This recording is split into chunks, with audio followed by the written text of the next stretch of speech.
Hi guys, how are you doing? This is Sebastian from TechCentury, and you might have seen it last year. I published my review video on this, the LG NanoCell TV.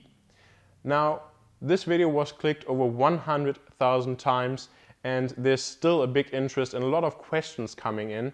So I wanted to share an update with you guys on new features that I've discovered and other aspects that I discovered that I don't really like about the TV that I didn't notice before when I made the original review.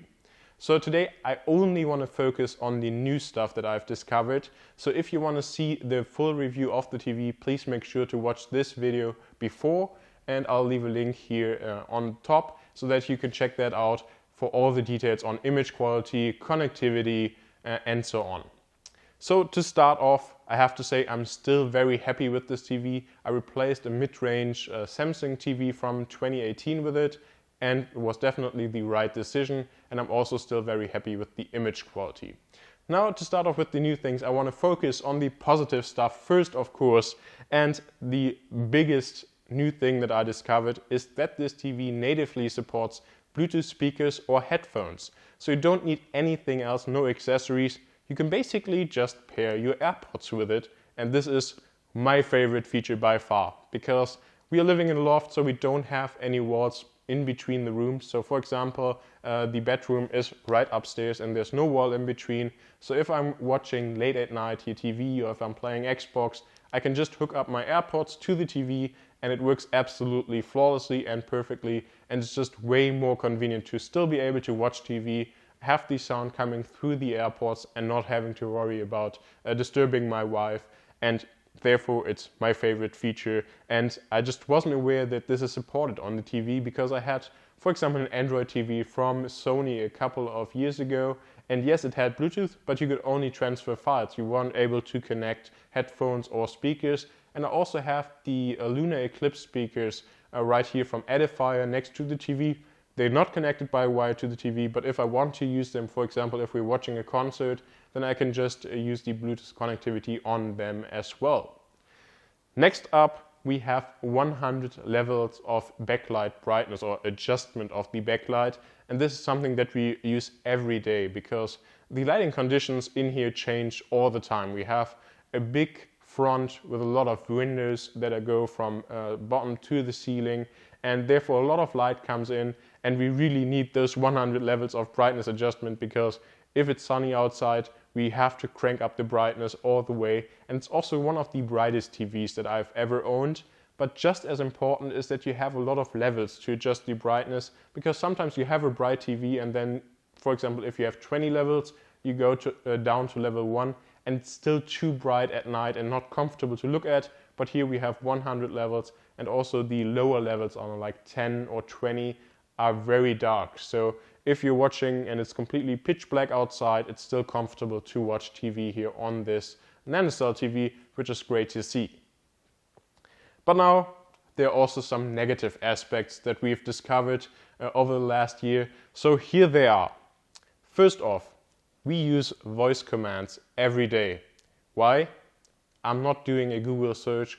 I'm not doing, controlling my U lights with the remote because it has Google Assistant. No, I'm using the voice control because it's the easiest way to adjust the aforementioned display brightness. But these commands have to be very specific. So for example, to increase the display brightness, you have to say increase display brightness. If you say increase backlight brightness, it doesn't work. So they have to be very specific. And if you don't get them 100% right, you'll basically enable a Google search, and then it will say, well, sorry, I wasn't able to find anything for increased backlight brightness. Here are the Google results. And that's kind of annoying if you don't remember the exact phrase. And this is probably also because why we just use the increased display brightness command, even if we want to lower it, because then the slider comes up and we can lower it. Because if you say, for example, decrease display brightness, that doesn't work. So yeah, it's a little bit tricky. I still like the feature of the voice control, but I just wish that it was more related to natural language. So for example, that you had 5 ways to say how you want to increase the brightness and would always understand them, but I understand also that this is a very difficult task to program. Then, next up, there's no easy way to force close apps, because sometimes apps just get stuck, just the same as on an iPhone or on an Android smartphone. Sometimes they just don't react anymore, for example Netflix or Prime Video, and then there is no option to, for example, long press the OK button and then it says force close the app or force a restart, and then everything works again. You have to restart the TV, and sometimes you have to restart it twice or 3 times because the app is still loaded in memory. And I just wish there was a simple button where you could say relaunch the app and then everything works again. Unfortunately, this is not the case yet, but I would definitely want to see this improved on a new version, or maybe even with a software update.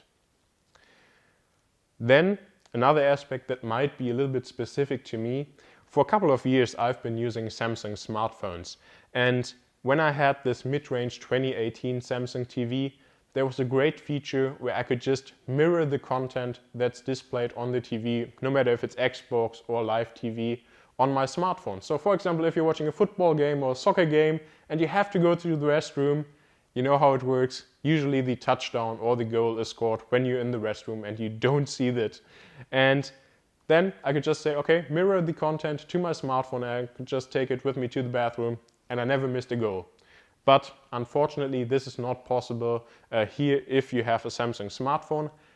But I have to say, I'm not sure if this feature is supported if you would have an LG smartphone. But across brands, it doesn't work. So make sure to consider this if you're purchasing a TV.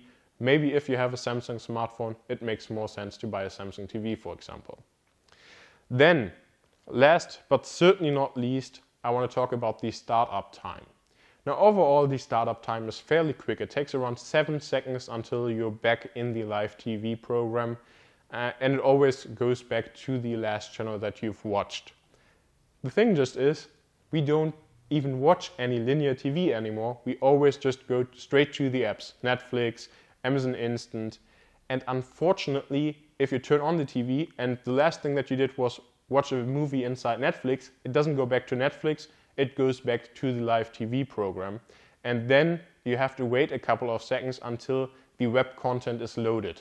So I also measured this with a stopwatch. It takes around 50 seconds from pressing the on button until you can watch something in the Netflix app. And to us, it feels like sometimes it takes even longer than that. And that is also something that I would like to see improved. If Netflix is the last thing that you did on there, please, if you restart the TV, go straight into the app. And I don't know, after 15 seconds, you can watch the content.